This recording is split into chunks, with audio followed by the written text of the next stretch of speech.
So I will be reading the opening of my novelette, I Am I. It's becoming difficult and dangerous to ignore my battery's rapid rundown time. At 8%, my memory functions are diminishing far too quickly. I've forgotten to charge before leaving work. Again. For me, forgetting is a dangerous thing. I hope the glitches don't cause a sudden short-circuiting. The notification for my postponed for half a year maintenance glares from the watch implanted in my wrist. I press snooze, my fingers trembling. I can't afford the bi-monthly checkups, but I'll need to replace my battery soon. Replacing my brain for a system that works faster, that limits errors, and doesn't cause memory gaps becomes more appealing with each passing day. AIs don't have a fear of overworking, of needing sleep to prevent any fatigue. My eyes, my hands shake at the prospect of finally getting rid of the one thing outside of my brain that hinders my productivity.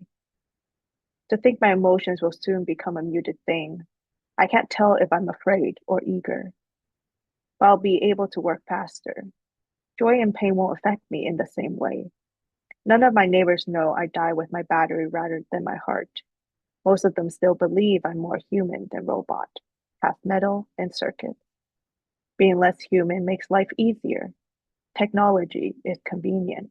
It's more dependable as a life force, more predictable. Emotions, humanity, mortality. Humans are such fragile things. A message from my mechanic Joan arrives, pinging my watch with an urgent tag. I've secured a battery you're looking for to make the full heart replacement. You're booked for tomorrow. I appreciate the straightforward tone, though a part of me wants us to become friends, given how long we've known each other. 3 years now, maybe four. I've lost track. But I suppose it will only become a nuisance to us both, draw us away from our focus if we care too much. I just have to hold on until tomorrow night. Another warning about my battery. I dismiss it and scramble to leave, grabbing my jacket flung in the corner of my 11-foot by 11-foot box-like unit to reach a charging port on time. I don't notice Auntie Nawani's entrance until she's long pushed her way into my unit's narrow space. I almost curse out loud as I mentally make a note to fix the lock. Auntie Nawani hovers by my elbow, trying to plug the clock she found last week into the port in my arm. I should be annoyed, but the feeling of familiarity, the sense of family she has somehow built in our community over time, even if we have no blood relation, comforts me.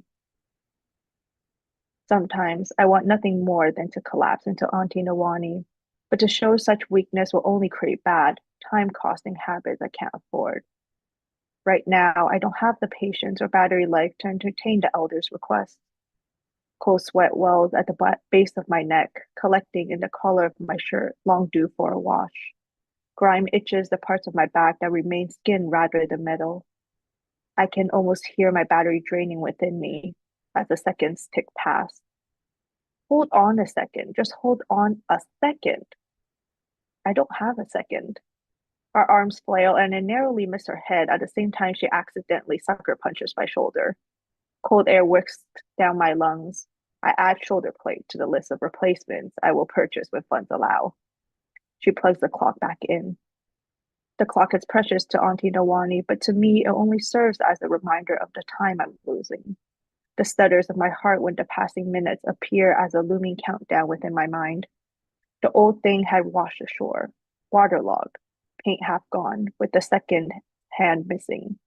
A great find, she explained, even though she'd cut herself on the jagged edges of rocks and soiled her shoes trying to reach it by the edge of the lake.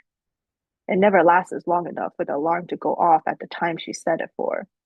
Sometimes I feel like the clock, my energy levels and brain capacity always coming to a halt when I need the limitations removed most. The choking suffocation of imminent burnout, a faceless entity chasing me from behind, with shadowy fingers always just brushing the small of my back.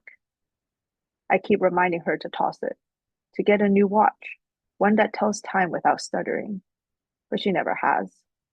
The protective coating of the broken clock's wire is barely there, like flesh hanging from exposed bones. If unlucky, we both could be electrocuted. Look how wonderful it is, Auntie Nawani insisted. There's a story behind this clock. Auntie, I swat her hand away once more, impulsively checking my battery again and again with each staccato movement. Just because I'm a cyborg, she sees me as both an endearing youth and a tool for her use.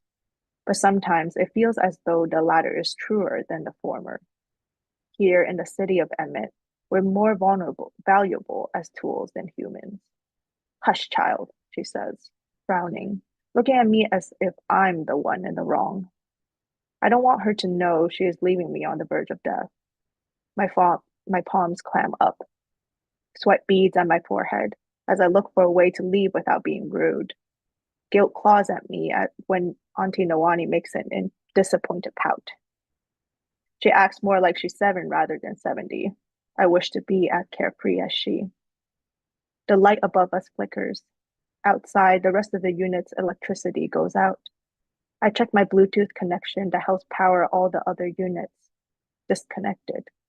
My aid all started as a way to make some extra cash on the side, but over time, it somehow became a favor I did for everyone. Whether it's compassion or guilt or pity, I much prefer to see everyone sharing what little resources we have, rather than hoarding everything myself. Electricity is a luxury we can barely afford on the outskirts of Emmett. These shelters were not built by the government, but by those who couldn't afford the property rent in the city, but they still charge us. A few of our neighbors peek out of their units. Some climb onto the intricate metal staircases that connect our honeycomb-like community under the bridge that stretches from the mouth of the city, Emmett, across the lake, leading into barren, infertile land. Many of us prefer it to the bustling noises of the city. With the city's overpopulation, they've begun building homes and shelters wherever there is space, digging underground, growing upwards, or like our homes, under the bridge, attached to its legs. There used to be houseboats floating across the lake until Era's monopoly over all industries. They claimed the body of water as their own and complained about floating bodies and debris after heavy storms.